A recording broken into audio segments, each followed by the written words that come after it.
We are back after the 3-day hiatus. Hello everyone, welcome to Business Live. Tonight, Agric Minister-designate Dr. Efia Koto promises effective private-public partnerships to turn around fortunes of agriculture, but sector workers advise government to tread cautiously with this approach.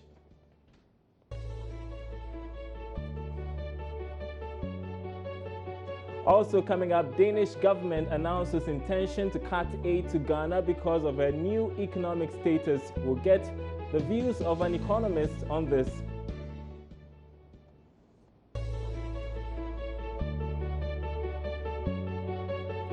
Also ahead, Association of Ghana Industries calls on utility power producers to adopt measures to minimize the negative impact on predicted power outages in the coming weeks.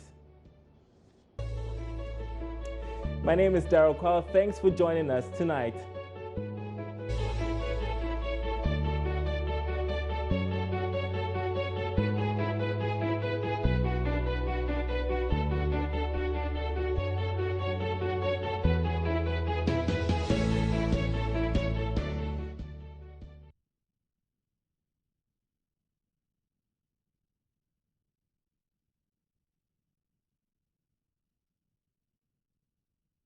Agric Minister-designate Dr. Efia Koto says he will work hard to bring in more private investors to partner government, turn around the economy and the fortunes of the agric sector. The sector, which used to be the biggest contributor to the economy and accounted for more than half of the workforce, is now lost out in all these areas. Taking his turn during his vetting at Parliament Appointments Committee, Dr. Akoto said adopting this approach can help turn things around. It's important that we prioritize, and the government of President Akufo-Addo is determined to make agriculture a priority sector in terms of public investment. Already, we are attracting the world's attention. Last week, a group came from South Africa. I sent them out to the field to a farm plains to Kintampo and other places, and they came back very, very excited based on the assurances that I gave that this government is going to support the sector with infrastructure, roads, and so on, and all that.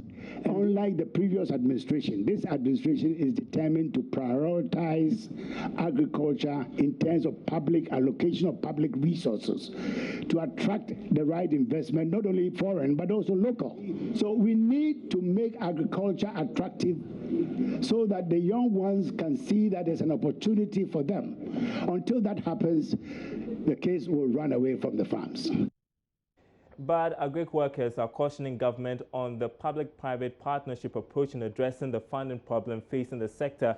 General Secretary of the General Agric Workers Union, Edward Karowe, shared his thoughts in an interview with Joy Business. Also have to be careful that at the end of the day, we are not ripped off of so much going into such an arrangement. We are aware of some of the institutions where, at the end of the day, the returns to the state is just minimal. And eventually, in some of those arrangements, the private sector eventually takes over it. So the arrangement per se is not new, and that's what we've been doing over the years. But we need to appraise it to ensure that we actually achieve the objective that we wanted to achieve. We have to do the PPP, but then we also need to be circumspect and then take it easy, such that we do not eventually hand over our space of control and policy making for the private sector. Now, more of the country's donor partners continue to announce their intention to cut aid to Ghana because of the country's new economic status. The latest to do so is the Danish government. The move has been influenced by what it describes as improved economy from 2015 and the country's lower middle income status. This was similar to reasons given by other donors like the EU and the UK. Now, when they decided to cut aid to Ghana, Tav Dengben, Danish ambassador to Ghana, spoke with us. When Ghana obtained middle income status, it was decided that Denmark should gradually phase out our development co.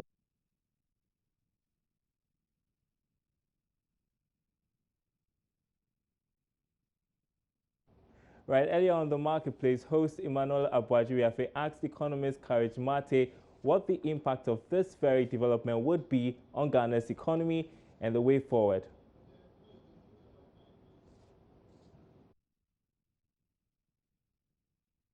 We would have to analyze the impact through the sectors that these funds go to.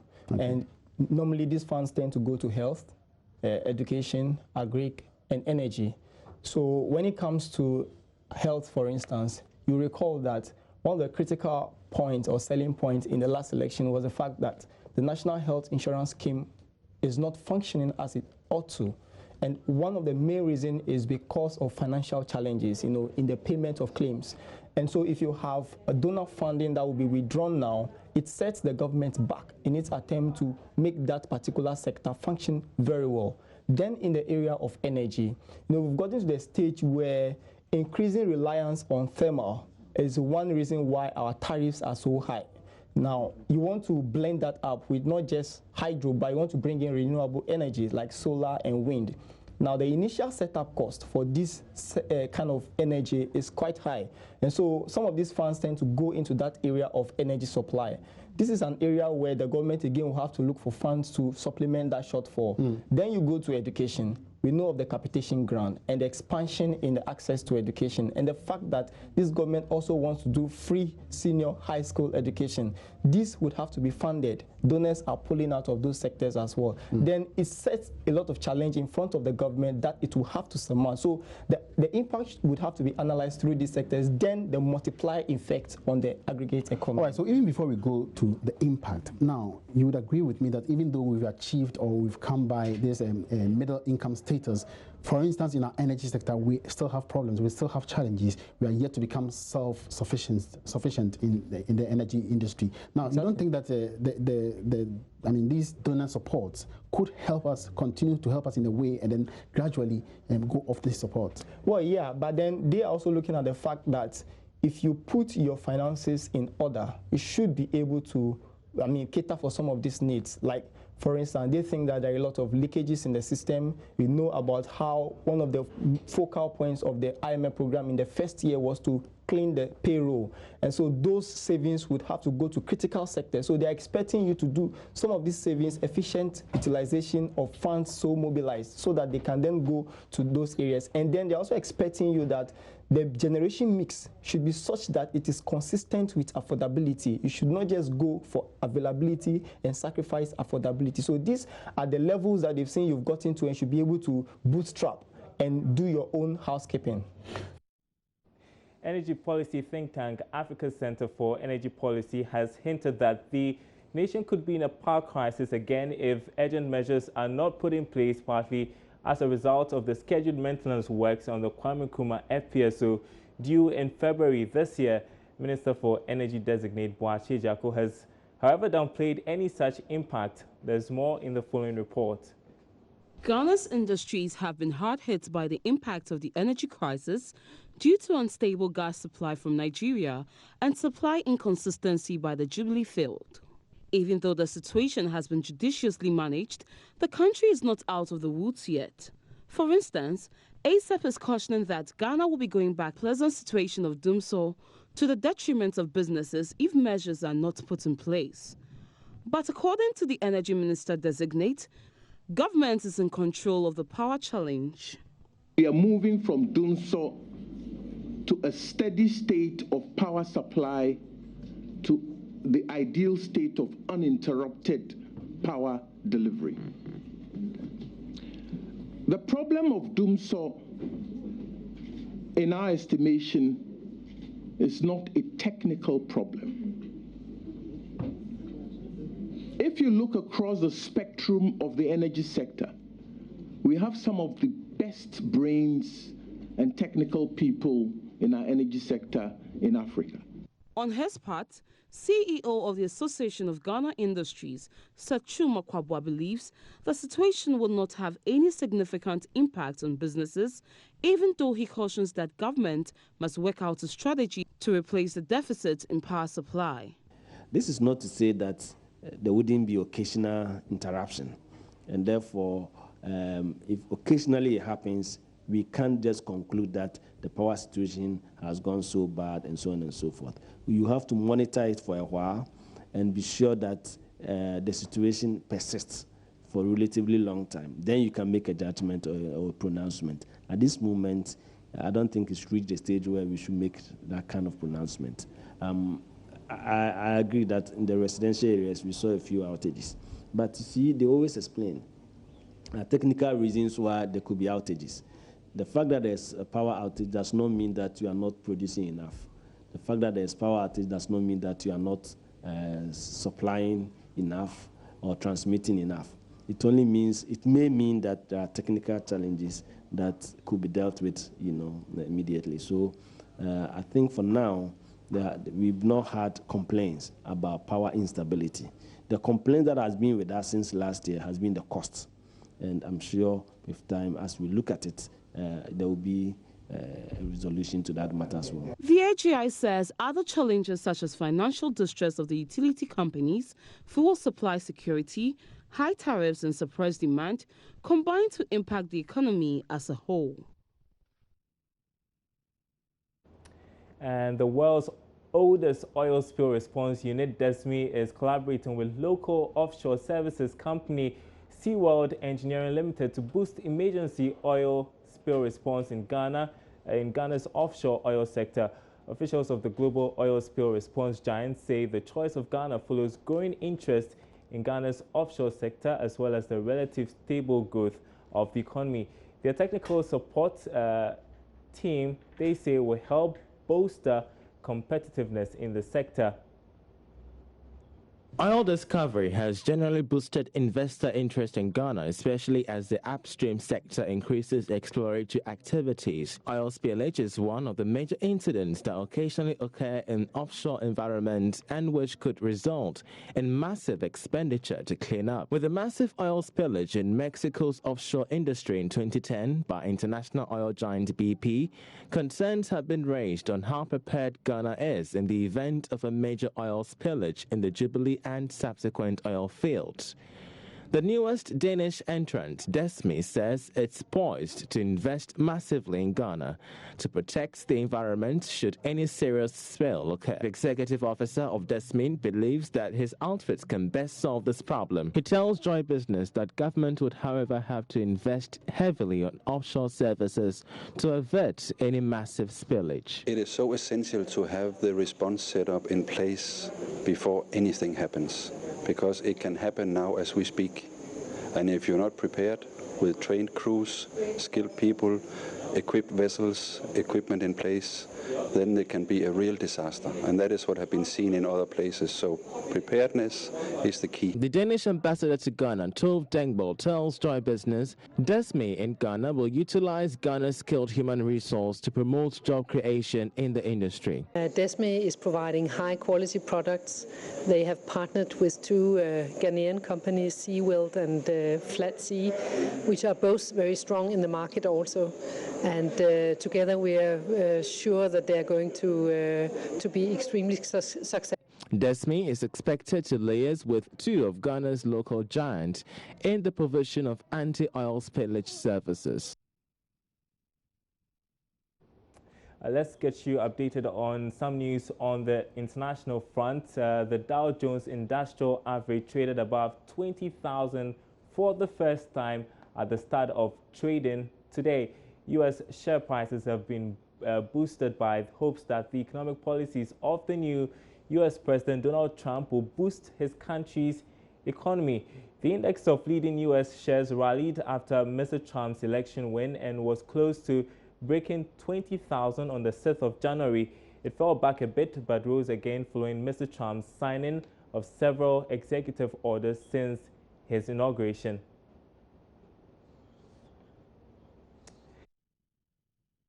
And this is where we take a break. We'll be right back with the Joy Business Van.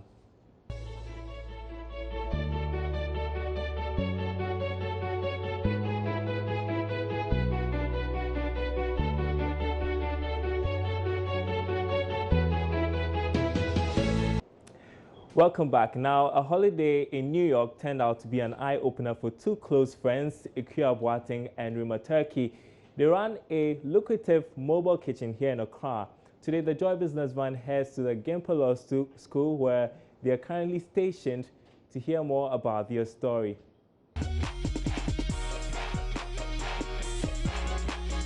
Agric and Rima Turkey have known each other since childhood, and they love to cook. But it would not be until they embarked on a trip outside the country that they would discover a lucrative way of putting their skill to use. Interesting enough, we were in New York. We're actually having fun in New York. And you know, this is something that's very common in New York. It was all over the place. And then we're thinking, you know, we've always wanted, I've loved cooking, and she's an amazing cook as well. So we're thinking, you know, why can't we do something that's different? Everybody has a restaurant, so why don't we have a truck that can move and that can still provide great and amazing meals? And actually that was her idea, and I was like, great, I think I can come along with that. So that's how it started. Rima put resources together, got a van, and kick-started the business. The food van's first stop was at the airport city. We had so many good feedbacks, and the workers who work there, they patronized us a lot, and we just wanted to keep it moving. Like, we wanted to spend a few months at a location, then move it. After a few months, the food van moved to the Gimpo School, where it is receiving more and more patronage. Hi, sweetheart. That's your jollof. Thank you. One of the things that we love so much is the fact that we care about what people eat and what people take in. We're very inclined towards making meals that are healthy, because every day we cook something new, and our packaging is something that's very, let me show you, that's what we have.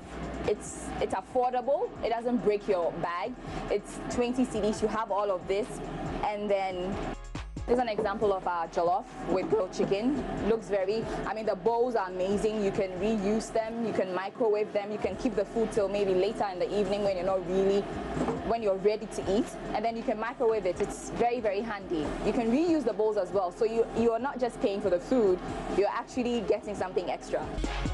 Rima have been running the food van for a year now, and the partnership works for them. Good thing about this is that it's crazy, because most people find it hard to have a partnership without squabbles, especially when it's females involved. Yeah. Well, the truth is that we have different strengths. She's very good at keeping things together and getting all of it going. I'm good at going out there and bringing things in, marketing and all of that. So it's a very good blend. It's not been an easy road though. Well, people think that everything was handed to us on the silver platter. Oh yes.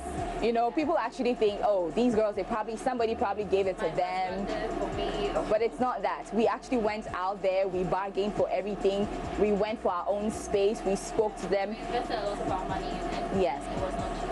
Yeah, exactly. And you know, what it is that I feel like as much as you get all this backlash from people, I feel encouraged, because there are people who are actually inspired by us. They're actually motivated, and they see that, okay, you don't have to just sit in your corner, and you don't have to be there being afraid of what people would say. You need to always move out of your comfort zone. Do things that you want to do. Try it. So what if you fail? You know, you may fail, but then you know the mistakes that you made, and then you'll pick up on that, and then you try again. Lunchtime is just about ending, and the girls can afford to sit a while and plan the future. So what we have in mind for the future is that we want to have multiple food van chains all over the country. We want to be in universities, we want to be in office spaces, we want to be at events. You know, we want to have something that becomes a franchise. And and make sure that our supply chain is expanded, so that we are not limited to a very few number of people, but to have the whole nation. I mean, when you think of food, you think of food van, basically.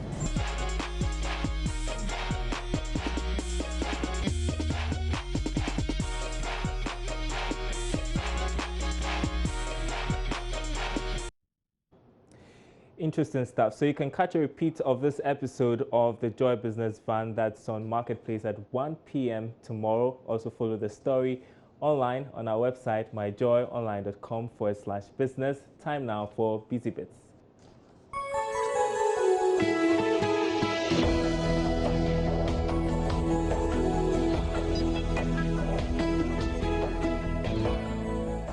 Do you have trouble finding pictures on the internet? When you do finally find a picture from the internet, does it look all grainy when you enlarge it to fit your PowerPoint show? Today's technology tip offers you some help with finding images online and also some advice on how to find the largest possible images so your next computer project isn't full of grainy looking pictures. Just as we can search the internet for words, you can also search for images. There are many good search engines that you could use. For starters, most of your major search engines have an image search engine too. For example, Google Images, Bing Images, and Yahoo Images. Here's how to sort your images results to just the large images. Go to an image search engine like bing.com/images. Search for something like old truck in desert. To find only the largest images, look for the size tab and select large from the drop-down menu. When you find the image you want to use, make sure you click on it and click it again to see the image full size before you copy and paste it. What kind of a difference does this make? Well, if you're making a PowerPoint presentation and you don't use large images, you'll have to stretch the small ones you find. The result is pixelated or grainy pictures.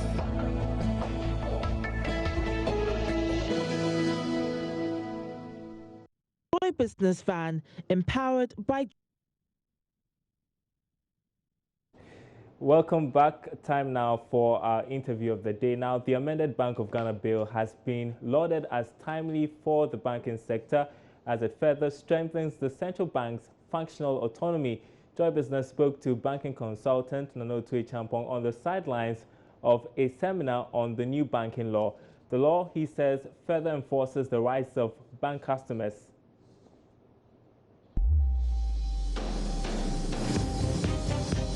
The weaknesses in the old act that called for a new act.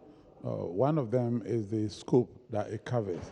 Previously, only universal banks were covered by specific act. The rest were all like administrative directives and so on. But now the new act puts all the deposit-taking institutions under this act. So it brings clarity in the minds of both bankers and their customers to know where they are. And to me, that is very, very good. The other is to do with unauthorized deposit taking. What should the regulator do when they find an institution that doesn't have a license but is still taking deposits from the public? The Act is specific on that and prescribe penalties, which will be later quantified as to how much you may have to pay if you are found to be operating without a license. Okay. Now, I mean, how important is this new legislation to the banking industry and to bankers? Of extreme importance, because this is not an amendment act.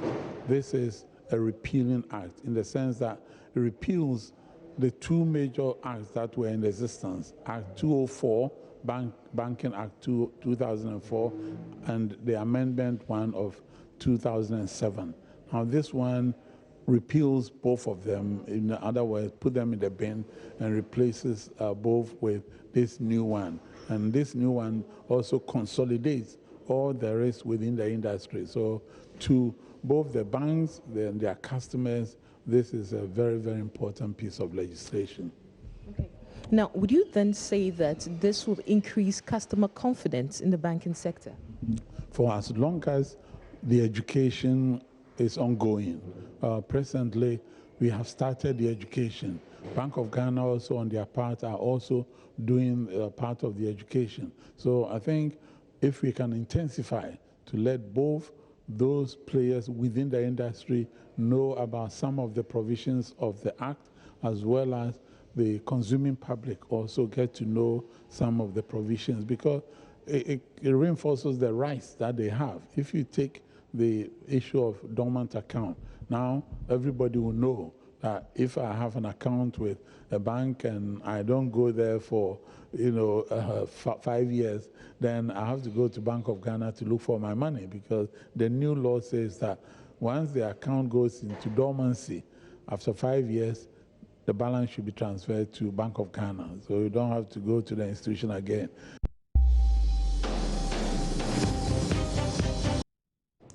And that's all the business news for now. My name is Daryl Carr. Thanks for watching our show. There's more business news on our website, myjoyonline.com/business.